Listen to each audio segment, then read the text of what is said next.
I'll get dressed right away, pack the sound case, and catch the train. Is it all right? Is it all right with you if I make the trip? Now, sir, you see that I'm not stubborn, and I'm glad to do my job. Travelling is a nuisance, but without the travelling, I couldn't live. Wait, to the office? Yes? You'd be making an honest report of everything? There's a moment when a man is incapable of working, but that's precisely the right moment to recall his past performance and to consider that later on, when the obstacles cleared away, he will surely work all the more diligently, with greater concentration. I am so deeply obligated to my employer, you know that very well. Besides, I have my parents and sister to worry about.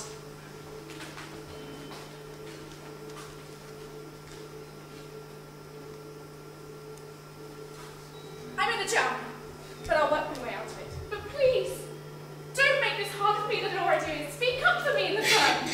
A travelling salesman isn't very well liked, I know.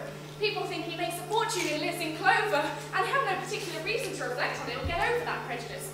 But you, sir, you have a better overview of the true state of affairs than the rest of the staff.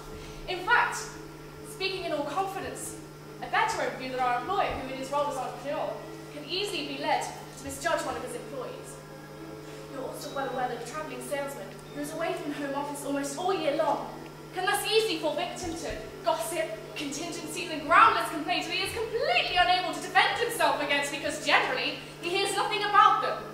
Or else he finds out when he just come back from a trip, all worn out, and gets to feel the bad results at home personally when it's too late even to fathom the reasons for them. Sir, please don't go away without saying a single word to me that shows me you agree with me even just a little bit. Don't hurt him!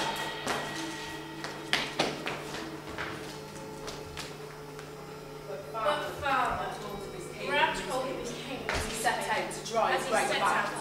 Shoo! Get back! Shoo! Father relentlessly pushed his way forward, hissing like a wild man. Gregor was not used to travelling this way now. Dizzy and terrified. Then, with an almighty whack of the cane, his body shot back into the room. Then, the door was slammed shut. Finally. It was quiet.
he watched his family go quietly on about their daily lives with a crack in the door.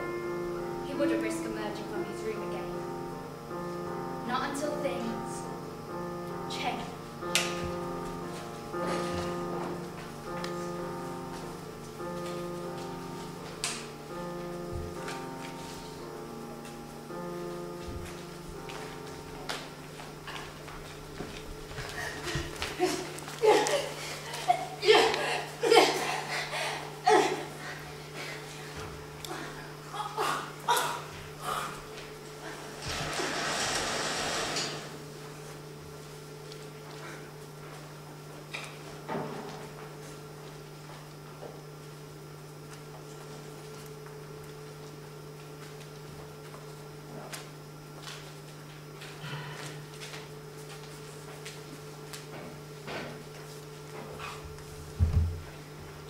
Mother and father could not bring themselves to visit Gregor in his room. So they were very happy that their daughter, who was usually rather lazy, had taken it upon herself to look after him. What's he doing today? Is he eating? Is he drinking? Does he have everything he needs to crawl over? To make himself comfortable? Do you think there might be a sign of Some slight improvement? And Gregor so longed to see his mother. What? I can't go in there. I can't. Not with my asthma. You go. Me? No, Greta will go because Greta doesn't mind. Go on, Greta. I am going. Oh, perhaps I should go in there. Oh, He's still your son. Do you not understand that? No, It's just unfortunate. I ought to go. So, Greta was Gregor's only visitor. As soon as she entered his room, she ran straight to the window and yanked it open with eager hands. It was as if she was suffocating. She would stay there for a while by the window, breathing deeply, trying her hardest to not catch even a glimpse of her brother. He knew that if she would only look at him, things would begin to change.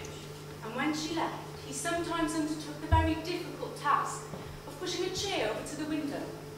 Then, he crept up onto the windowsill and pushed the curtains out of the way to gaze out. Obviously with some memory or other of that sense of freedom that looking out the window used to bring him.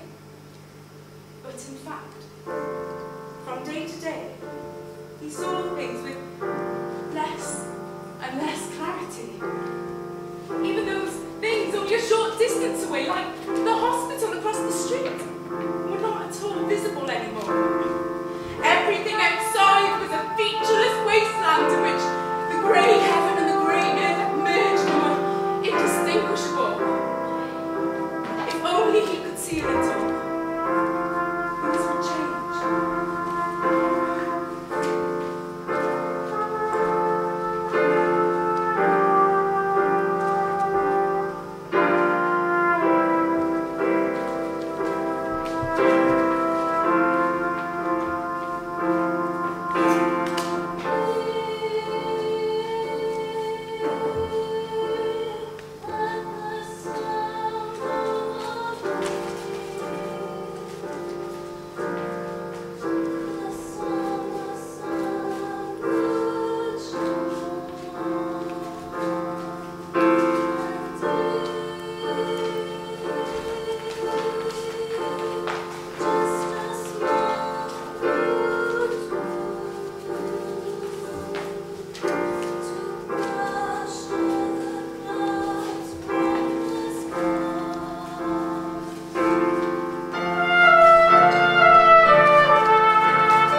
get used to his new body.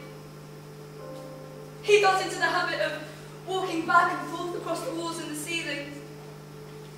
He found that the experience of walking on the ceiling was a lot different to walking on the floor. And even if he fell, it didn't hurt so badly, thanks to his hard back. Greta noticed immediately the new amusement which Gregor had found for himself, for, as he scurried here and there, he left traces of his sticky step. So, Greta had the idea of making the area where Gregor could crawl as large as possible by removing the furniture. But she couldn't manage this by herself.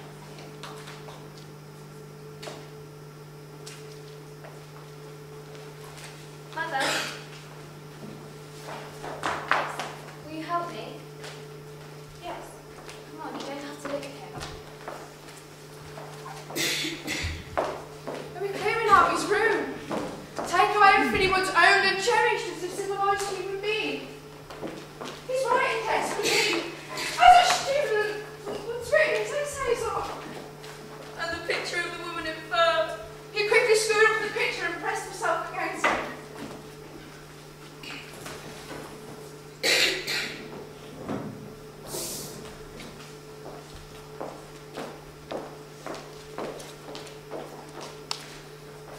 So what should we take now? No. Let's just wait here. Just another moment. God. Oh, God! Gregor, no!